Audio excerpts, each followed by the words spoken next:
So here I will give you a more detailed treatment of the thing that I just mentioned. And why side is still here? Okay, here, okay.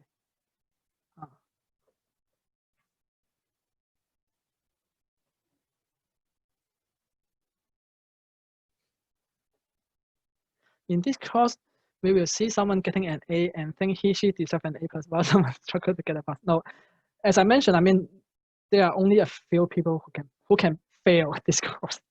Like if you never do homework and don't attend the exam and so on. Yeah, but there are also, keep in mind, there are also like IMO methodist in this course, so there definitely is competition.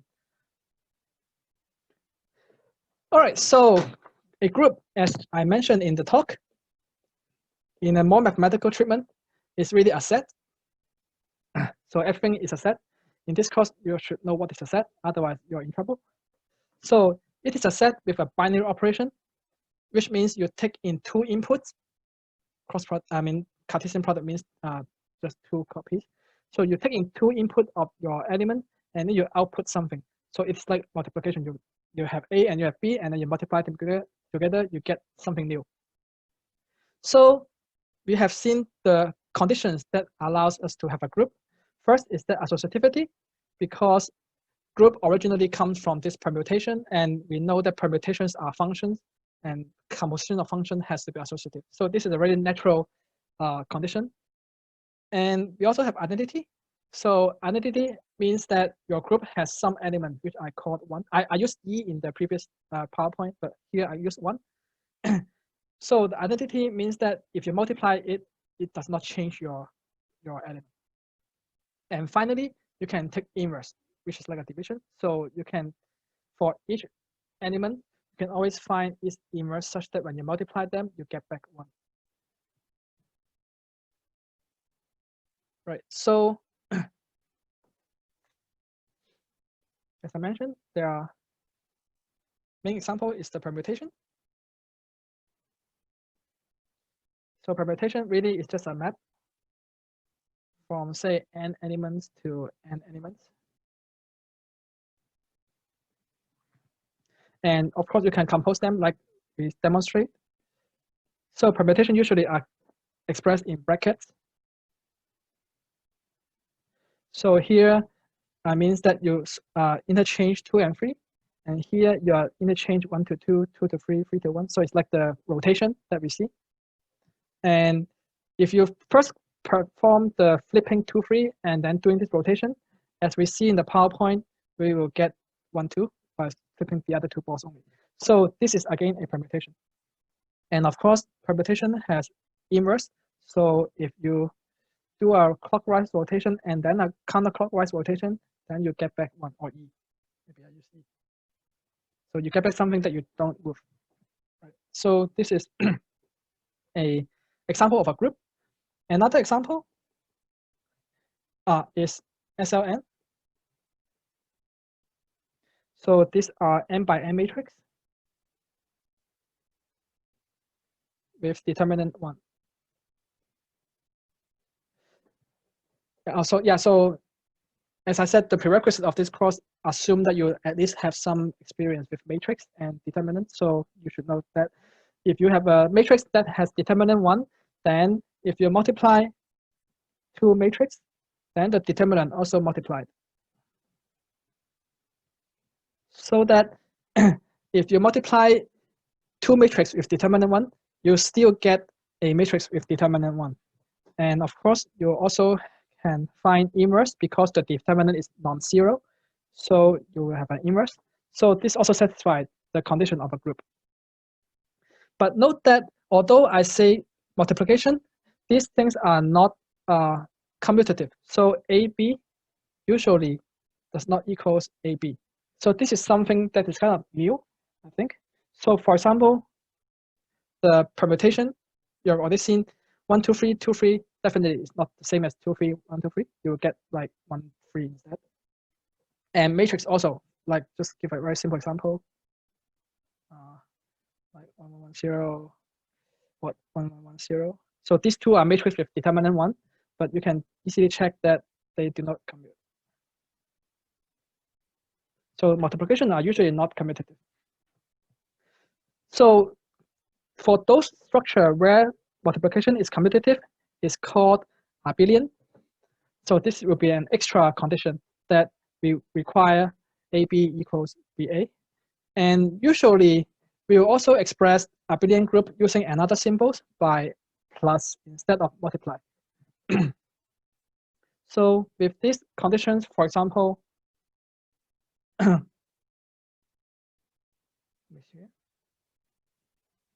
integers will be an abelian group under addition, right? Because you have commutativity. Sorry. You have commutativity, and then you have inverse, but you have identity. What is identity here? Well, for addition, it will be 0, right? Because identity is something that when you operate, it does not change your stuff.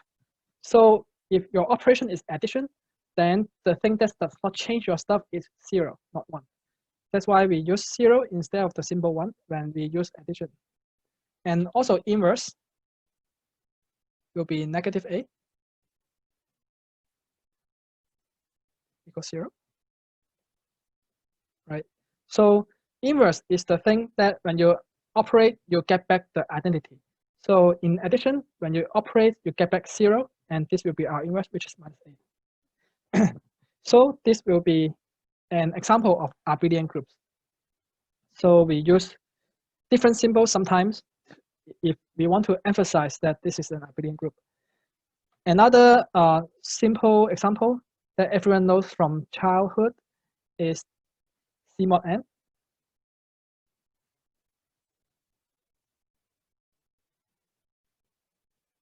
So this is modular arithmetic. So you do additions, but then you only look at the remainder. And we all learn this from babies when we look at a clock, right? 6 o'clock, and after 8 hours, it becomes 2 o'clock. Babies, probably not babies. I mean, I'm teaching my daughter to learn how to read a clock now. Maybe 3 years old.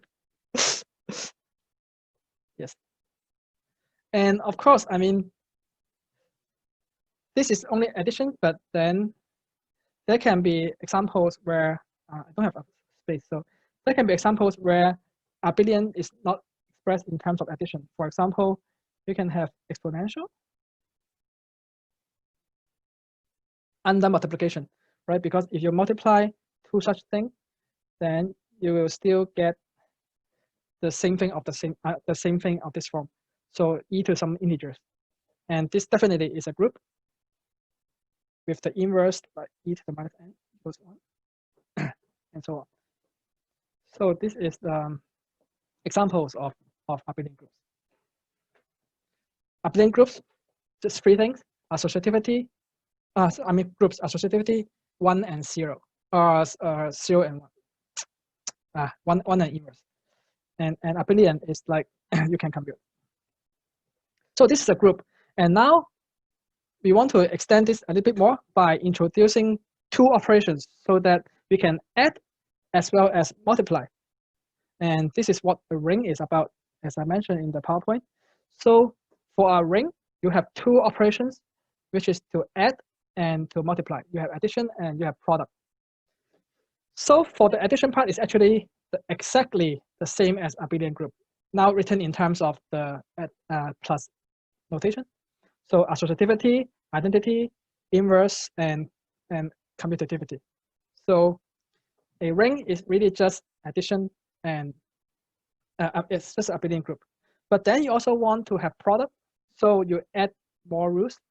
And for the product, as we mentioned, we want associativity also, we want identity also, but because we may not allow division, we do not want inverse. So compare with groups, we really just missing the inverse condition.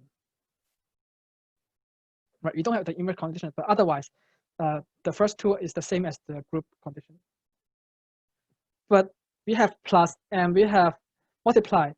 Then, of course, we want them to be compatible. And with our experience, things that are compatible with plus and product will be integers. And integers, we all know that we have distributive rule. So these are distributive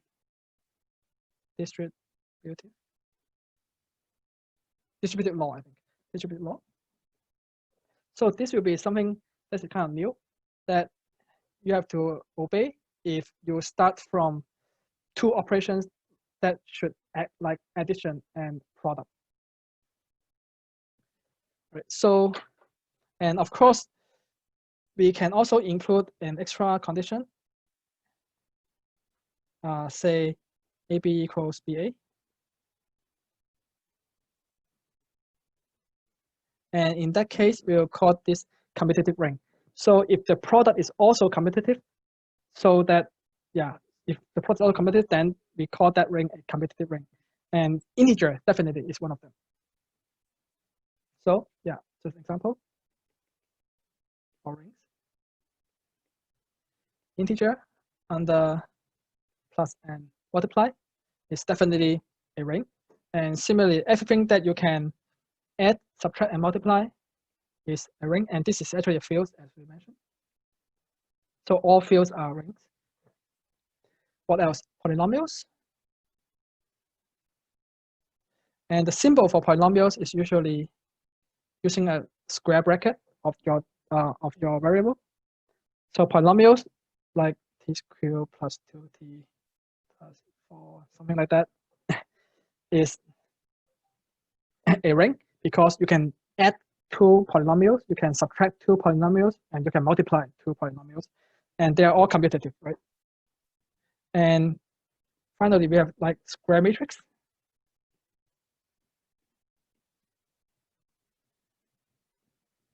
Let's say square matrix with real entries, and then definitely it's a ring because you can add R is real numbers. R is real numbers. Is the coefficient, yes.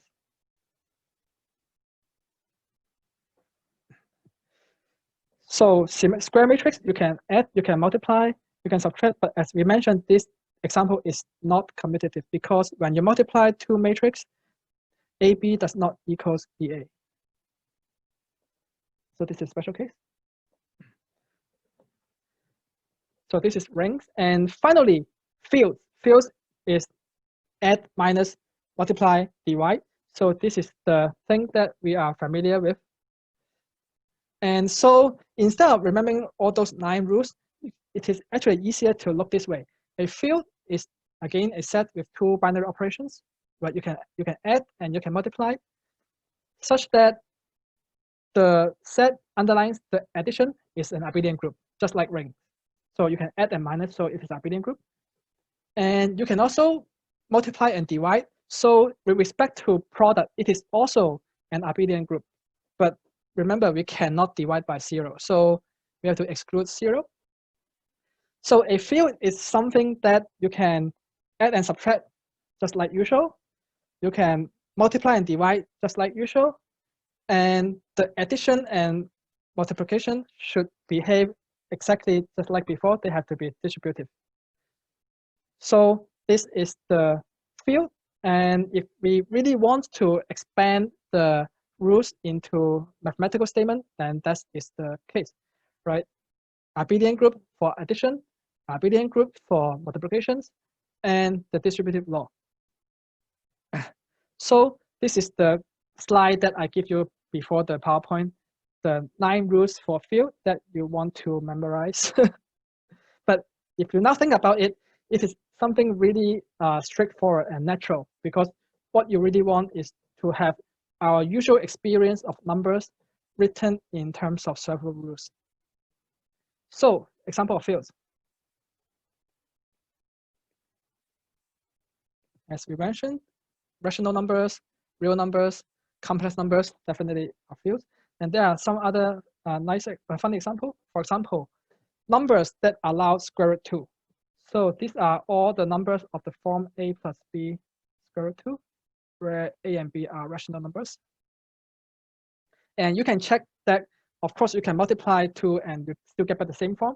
But a little bit non-trivial point maybe is that you can actually divide 2 such form also. how do you divide? I mean, you rationalize the root, right? So let's say you rationalize, and I'm just copying from my cheat sheet.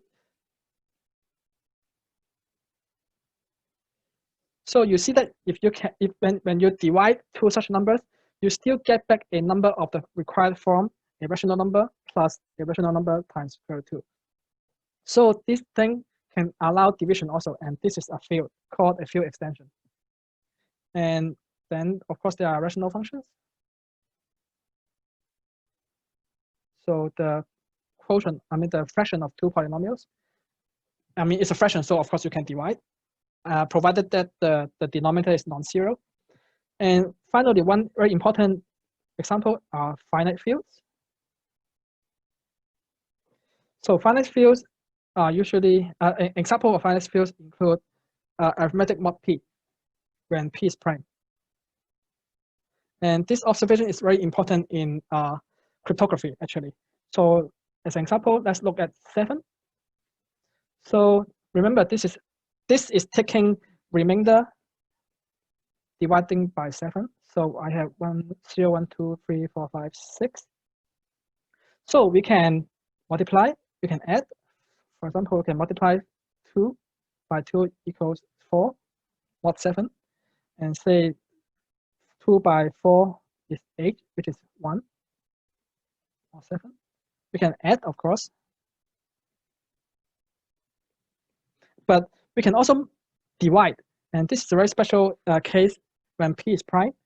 So dividing means we want to find an inverse. So we want to find something so that we get back 1, mod 7. And if you check, you can see that there's always a unique solution to that. So 1 times 1 is 1, 2 times 4 is 1, 15 mod 7 is 1, 8 mod 7 is 1, 15 mod 7 is 1, 36 mod 7 is 1. So you see that when p is a prime, you actually allow division. And so this is another example of fields where you can divide. Right? When you divide by 4, you are really multiplied by 2, because 2 is 4 inverse. So I repeat, 1-2 minutes overrun. Never mind. So finally, vectors. So vectors, I hope everyone have at least some experience of vectors. Vectors are something like an arrow. It has a size and it has a direction. And you can add two vectors by this parallelogram rule, right? You can add two vectors, and you can also subtract two vectors by just reversing the direction. And so this, like, you can add two vectors. I'll talk about the symbols next class. And you can also rescale vectors. For example, you can multiply by 2, or you can scale by half in the other direction, and so on. So vectors are something that allow addition and subtractions. So you should expect it should look like an abelian group, right? And it also allow multiplication, but not between two vectors, but multiplication between a number and a vector. So we have this experience already. We know something that allows multiplication by multiplication only. We don't have division. Multiplication only and addition, and this is ring, right? Ring, yeah, ring. So we have ring where we allow addition as abelian groups. We allow multiplication by associativity and identity, and we allow distributive law. And this is precisely the definition of vector space. So it has to satisfy its axiom just similar to ring, but instead of multiplying two vectors, you only multiply a number which is coming from a field and a vector. And this is the rules for vector space. Abelian group, multiplication, which is associative and identity, as well as distributive.